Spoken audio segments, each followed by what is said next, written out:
Hello guys. तो आज हम अपनी लास्ट एक्सरसाइज होगी क्लास 9th की सरफेस एंड वॉल्यूम की, जिसके बारे में जो कि है स्फीयर के बारे में और स्फीयर के वॉल्यूम के बारे में हम उसकी उसी के बारे में चर्चा करेंगे। तो मैं अपना कॉफी इधर रख लूँ पहले।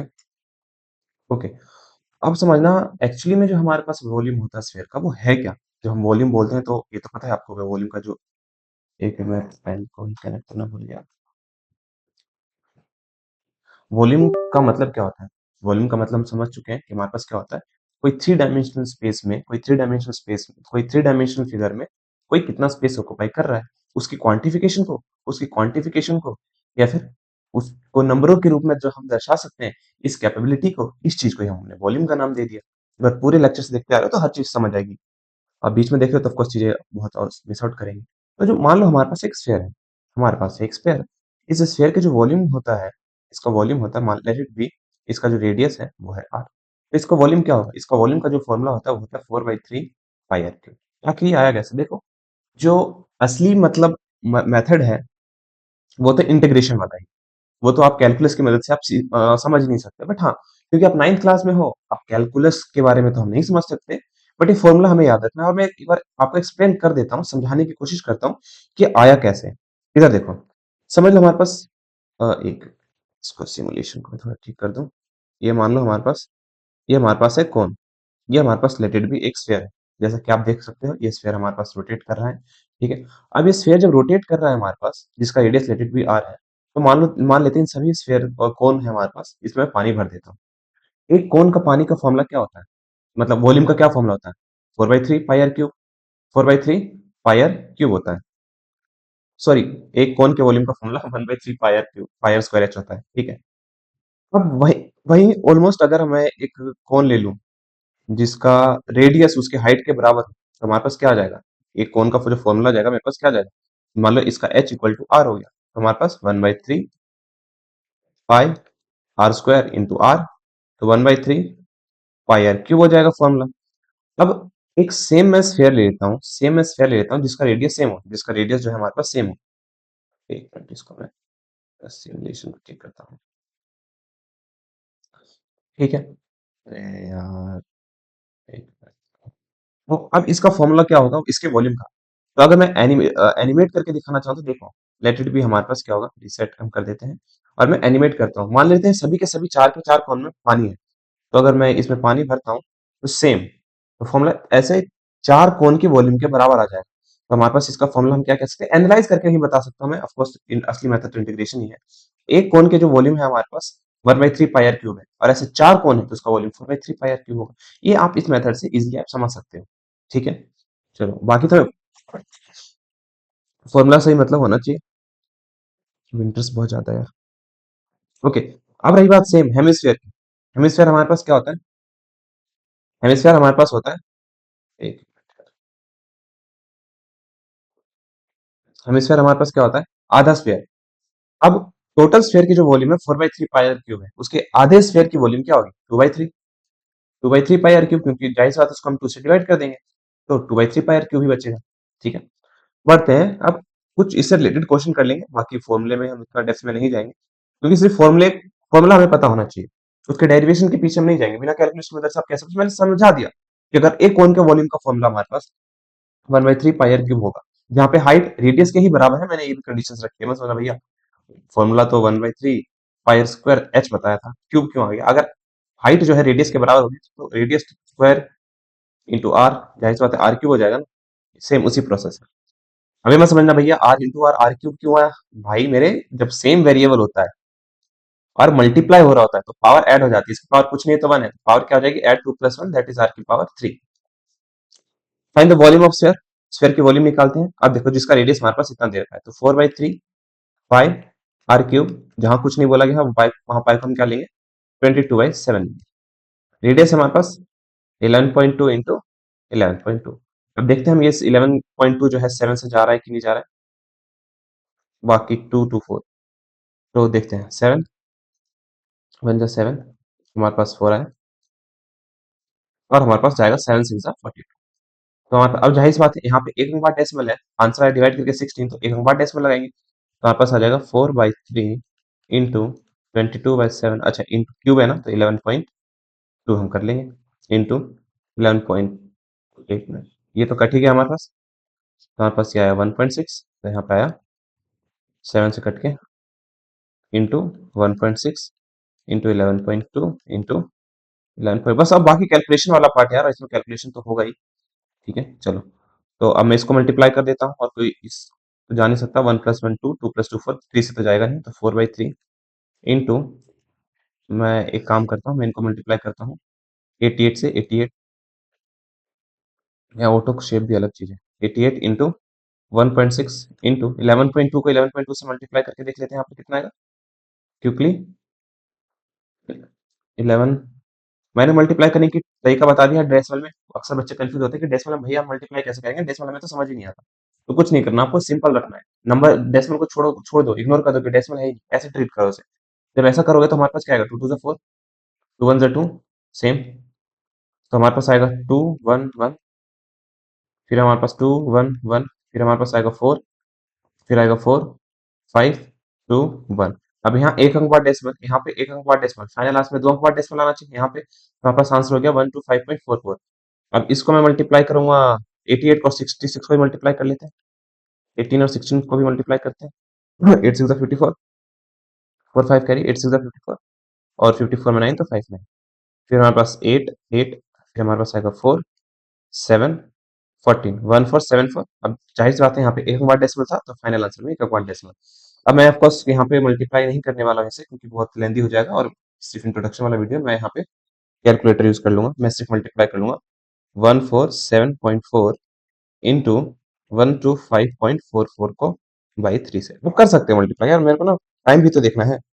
147.4 इंटू 125.44, तो हमारे पास आ जाएगा 184 184 89 89 856। अब यहाँ पे 2 अंक बाद डेसिमल, यहाँ पे 1 अंक बाद डेसिमल, 2 और 1 3, तो फाइनल आंसर में 3 अंक बाद डेसिमल डिवाइडेड 3। बाद में आप 3 से 8 से डिवाइड कर सकते हो, मैं फ्रैक्शन में ही छोड़ देता हूँ।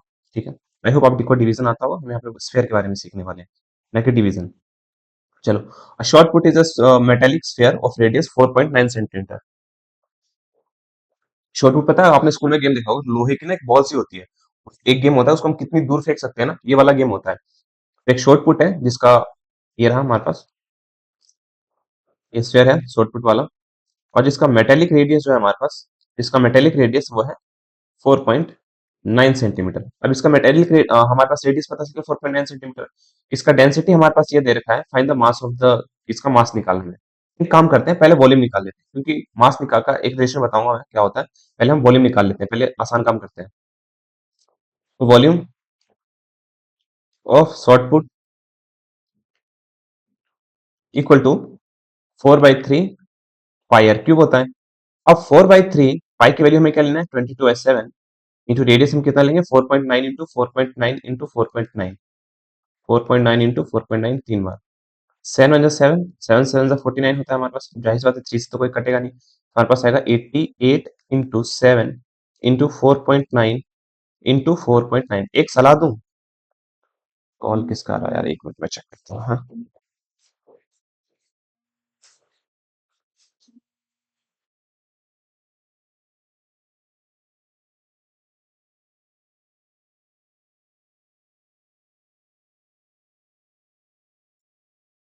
Sorry guys, the disturbances call भी आता है लोगों का।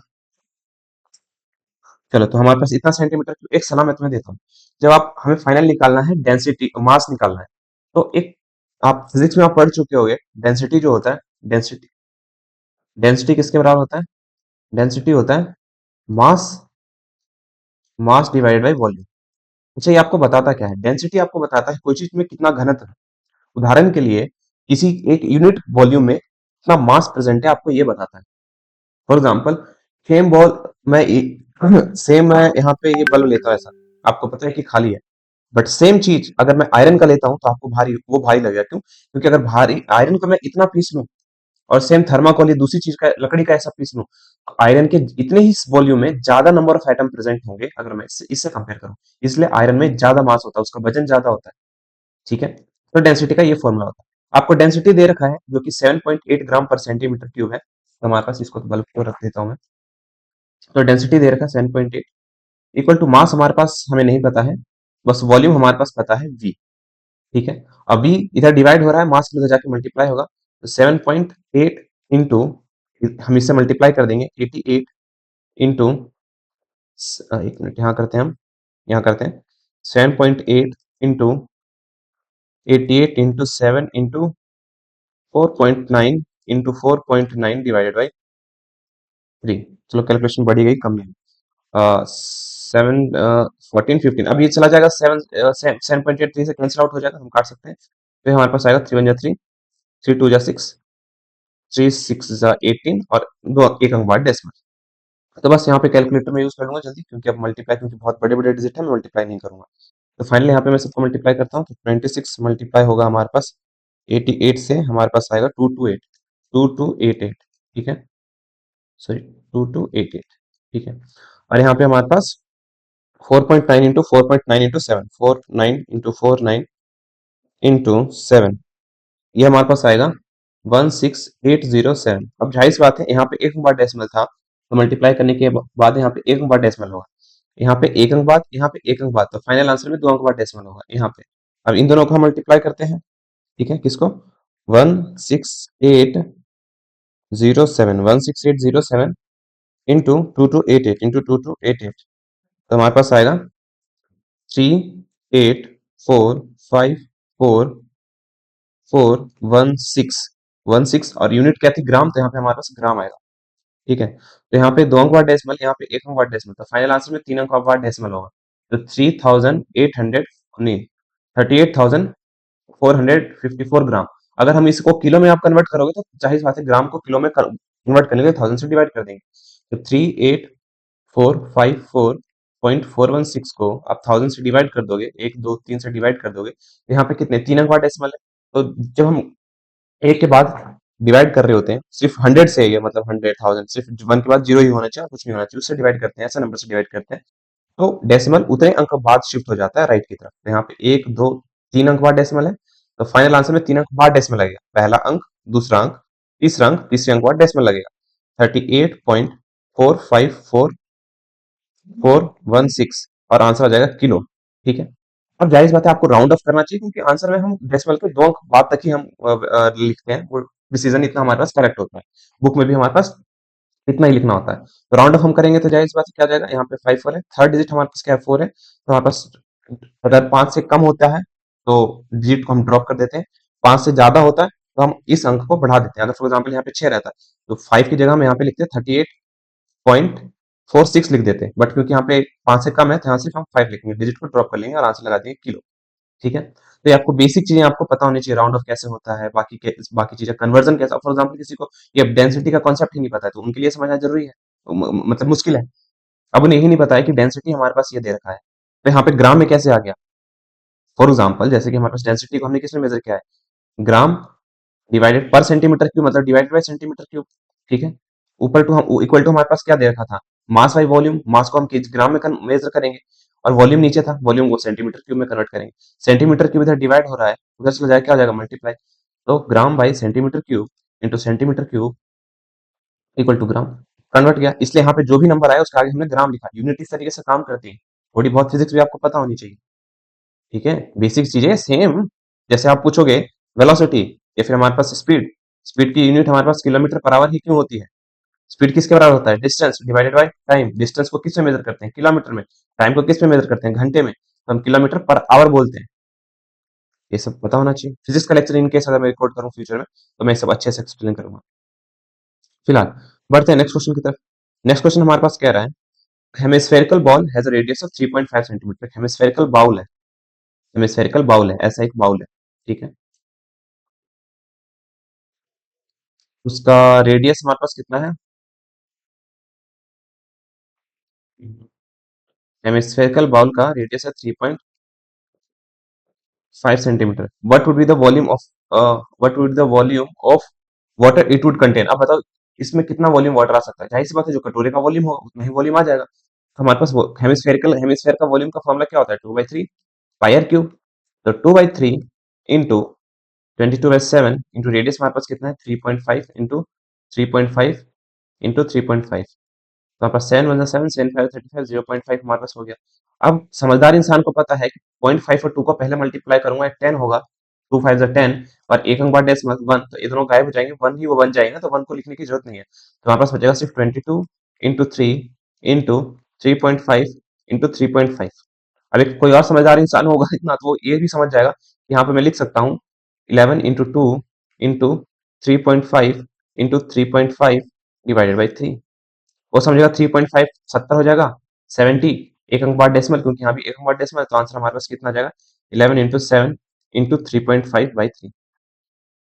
और फिर से सिर्फ उसे 77 को 35 से मल्टीप्लाई करना होगा। 7 5 जा कितना हो जाएगा 35, 5 3 कैरी, 7 5 जा 35, 35 में 3 ऐड करेंगे तो 38 आएगा हमारे पास। और 7 3 जा 21, 1 2 कैरी, 7 3 जा 21, 21 में हम 2 ऐड करेंगे तो 23 आएगा। हाँ, तो 5 9 6 2 6 9 5, तो हमारे पास आंसर आ जाएगा 2695। और जाहिर सी बात है यहाँ पे एक अंक बाद डेसिमल, तो फाइनल आंसर में एक अंक बाद डेसिमल डिवाइड बाई 3। ठीक है, तो ये सब चीजें आपको पता होनी चाहिए। और यूनिट लगाना मत भूलना, यूनिट हमारे पास कितना होगा सेंटीमीटर क्यूब, जैसा मैं बोल गया आपको वैसे भूलना नहीं है। तो ये सब चीजें आपको पता होनी चाहिए, नहीं पता होंगी तो बहुत दिक्कत होगी आपको। ठीक है, देखो यहाँ पे वॉल्यूम के बारे में और मैं एक्सप्लेन नहीं कर सकता था जैसे, क्योंकि वॉल्यूम का जो एक्चुअल तरीका है वो है हमारे पास इंटीग्रेशन वाले मेथड का। उदाहरण के लिए मैं बताता हूँ, उदाहरण के लिए मैं बताता हूँ। देखो, एक हमने स्फीयर लिया, एक हमने क्या लिया, स्फीयर लिया, स्फीयर लिया। यहाँ से अगर मैं एक निकालता हूँ, एक ऐसी चीज निकालता हूँ, तरबूज को निकालते देखा है आपने, तरबूज काट के जो निकालता है, क्या वो कोन होता है? एक कोन का वॉल्यूम का फॉर्मूला कितना होता है? 1/3 पाई आर स्क्वायर एच। तो हमारे पास कितना होगा 1/3। अब सेम यही मेथड को यूज करके हम पूरे वॉल्यूम को इंटीग्रेट कर देते हैं। इंटीग्रेशन मतलब छोटी छोटी चीजों को जोड़ना, तो हमारे पास फॉर्मूला आ जाता है 4/3 पाई आर क्यूब। बट इतने डेरिवेशन से मतलब नहीं है, सिर्फ फॉर्मूला आप याद रखो। कुछ चीजें अभी के लिए रटनी होती है, और ये ध्यान रखना कि फॉर्मूला समझ आना चाहिए कि रेडियस क्या है, ये क्या है। रटना भी जरूरी है उतना ही जितना याद करना और समझना जरूरी है। आप समझ गए फॉर्मूला क्या है, असली मेथड आप 12th में जब इंटीग्रेशन सीखोगे तब मैं अच्छे से सब समझा दूंगा वहां पे। अगर हम साथ रहे और हम इस चैनल पे कंटिन्यू करें तो जरूर। तब तक के लिए भी इतना ध्यान रखो कि वॉल्यूम ये होता है, हाफ वॉल्यूम ये होता है। डेंसिटी के बारे में जरूर पता होना चाहिए। डेंसिटी जो होता है हमारे पास क्या होता है, मास डिवाइड बाय वॉल्यूम। ये दरअसल बताता क्या है आपको, ये बताता है कि एक यूनिट वॉल्यूम है, एक यूनिट वॉल्यूम है, तो उसमें कितने नंबर ऑफ एटम प्रेजेंट है, कितना मास आ सकता है किसी चीज का। सेम अगर इतना मैं लकड़ी लूं और इतना आयरन लूं, तो जाहिर सी बात है आयरन में ज्यादा मास है, इसलिए वो ज्यादा भारी लगेगा आपको। लकड़ी में कम मास प्रेजेंट है छोटे से वॉल्यूम में, वो कम भारी लगेगा आपको। बस गाइस, थोड़ा ज्यादा ही इन डेप्थ हो गया। फिलहाल आई होप ये लेक्चर बहुत अच्छा हुआ हो और आपको चीजें समझ आए। मतलब फर्क तो यही पड़ता है कि आपको समझ आए या नहीं आए, बाकी मैं कितनी भी बातें कर लूं उससे फर्क नहीं पड़ता है। कॉफी भी ठंडी हो गई मेरी यार। चलो तब तक के लिए बाय बाय, सी यू।